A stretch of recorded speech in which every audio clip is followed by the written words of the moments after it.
വികസന നേട്ടങ്ങൾ എണ്ണിപ്പറഞ്ഞ UDF സ്ഥാനാർത്ഥി ഡീൻ കുര്യാക്കോസിന്റെ കോതമംഗലം പര്യടനം. കവളങ്ങാട് ബ്ലോക്ക് പരിധിയിലാണ് സ്ഥാനാർത്ഥി പര്യടനം നടത്തിയത്. KPCC vice president VT Balram പര്യടന പരിപാടി ഉദ്ഘാടനം ചെയ്തു. UDF സ്ഥാനാർത്ഥി അഡ്വക്കേറ്റ് ഡീൻ കുര്യാക്കോസ് കോതമംഗലം മണ്ഡലത്തിൽ പര്യടനം നടത്തി.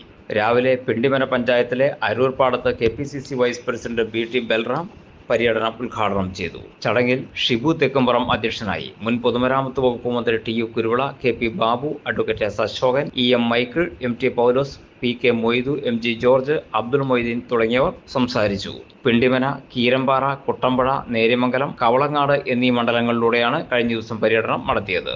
നടപ്പിലാക്കിയ വികസന പ്രവർത്തനങ്ങളുടെ തുടർച്ച തേടിയാണ് താൻ വോട്ടഭ്യർത്ഥിക്കുന്നതെന്ന് സ്ഥാനാർത്ഥി ഡീൻ കുര്യാക്കോസ് പറഞ്ഞു. കോതമംഗലം മണ്ഡലത്തിലെ സ്വപ്ന പദ്ധതികളെല്ലാം യാഥാർത്ഥ്യമാക്കാൻ പോവുകയാണെന്നും അദ്ദേഹം കൂട്ടിച്ചേർത്തു. 30 വർഷം മുൻപ് ചർച്ച ചെയ്ത കോതമംഗലം ബൈപ്പാസിന് ജീവൻ വെച്ചത് ഇപ്പോഴാണെന്നും അദ്ദേഹം പറഞ്ഞു. PMGSY പദ്ധതിയിൽ റെക്കോർഡ് വേഗത്തിൽ നിർമ്മാണം പൂർത്തീകരിച്ച നടുക്കുടി പാലവും കോതമംഗലം മണ്ഡലത്തിലാണെന്നും ഡീൻ പറഞ്ഞു. നേര്യമംഗലത്ത് പുതിയ സമാന്തര പാലം നിർമ്മാണം ആരംഭിച്ചു. 189.44 കോടി രൂപയുടെ ജൽജീവൻ മിഷൻ കുടിവെള്ള പദ്ധതി മണ്ഡലത്തിൽ നടപ്പിലാക്കിയതായി സ്ഥാനാർത്ഥി പറഞ്ഞു.